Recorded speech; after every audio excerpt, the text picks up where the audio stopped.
So I have learned that through the sense that I have become a lecture teacher, I kind of gone a little bit long. So I wanted to do an abridged presentation of this, and I will attach both of them hopefully before my MacBook dies, as you can see in the right hand corner there.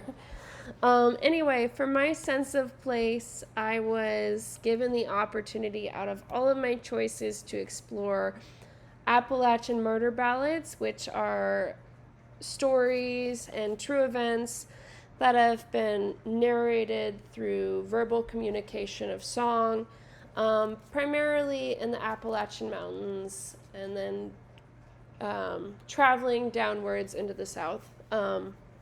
These existed there because of immigration, which I can talk a lot about, but I go into further in the other presentation. So my key terms for the murder ballads were historical, morbid reality, oral tradition, mountain range, antiquity, violence, morbid fascinations, and storytelling. These are all really important elements in the folk sense as well as the humane sense as well as the time period sense. Here was some influence for my first idea. And then these are the ones that I explored and wanted to continue to explore with my murder ballads pieces. I think that these do a really nice job of balancing folk art along with a contemporary weirdness that I just find really exciting and interesting and diverse. She also does a really great job of this. I do not personally, and would like to improve on this, do as good of a job at simplifying and manipulating my forms this way. But I think it does in the way she does it alongside her flatness, both of these women. Really pushes forward that folk art kind of sense. And I really hoped to get a little bit of this integrated into my pieces. Here's some reference for my first song, which is Pretty Polly. This is about a girl who is misled by an upper-class man, falls in love, bears a child, and is murdered because of all of that. Here is reference images. And then my thumbnails, we decided to go with thumbnail 1. Long Black Veil is the second song, as well as the feature. And this primarily revolves around a man who was accused of murder because he looked like a lot like the murderer, but couldn't give an alibi, even though he wasn't, because he was sleeping with his best friend's wife. And after he was hung, his best friend's wife, who he was having the affair with, comes and visits him at the grave. A lot of the inspiration I drew from this 18th century Americana alongside the 18th century fascination with mourning wear, mourning garments, and death in general. Victorians had a really, really intense fascination with that. So the fact that she is walking in a long black veil is very indicating of when this is taking place. I chose to set it a little bit more towards the 1830s, 40s, but it very well could be pushed forward into the 60s and 70s. Here are the thumbnails. We kind of chose, I'm sorry to go backwards, but we kind of chose the thumbnail number 3, which is indicating that he is there with her. The final song I chose to explore was The Murder of the Lawson Family.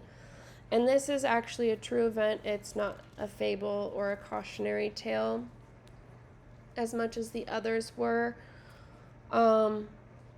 This took place in the late 20s, early 30s, I believe. I don't have the exact date on me at this moment. Um, so it's a little bit later than the others, but super graphic, bloody event is passed forward all over the South and forward through the communication of song. And this is, the story goes, the father, possibly, it's theorized that he was having an incestuous affair with his daughter. She got pregnant. He lost his mind and murdered the entire family, which is 6 children, his wife, and himself, so 8 people total, all on Christmas morning, which is absolutely horrific and terrible.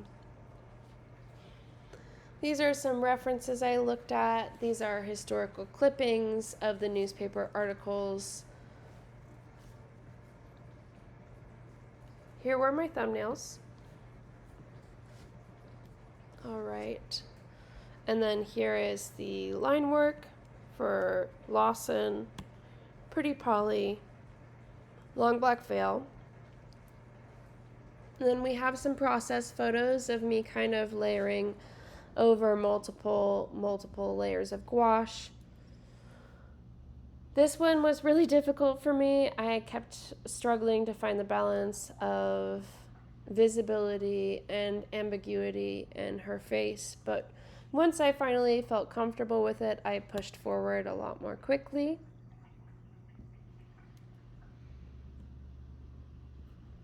This is the Lawson family. I did play a little bit with color on the left, and I thought it looked awful, so I painted over it. I wanted to explore a little bit of a graphic sense next to an illustrative sense. Pretty Polly, similar. Hers kind of originates in the late 18th century, so the late 1700s, which is why her dress is fitted the way it is and has sleeves detached the way that they are. Here they are presented as a magazine, a widespread magazine specifically. I did do some vignetting and a little bit of touch-ups to help integrate some of the things that were lacking in my traditional painting. I wasn't able to go back and do the alterations I really wanted to do traditionally, so I had to proceed this way, and am looking forward to going back this weekend and fixing them traditionally. And here are the others integrated as well.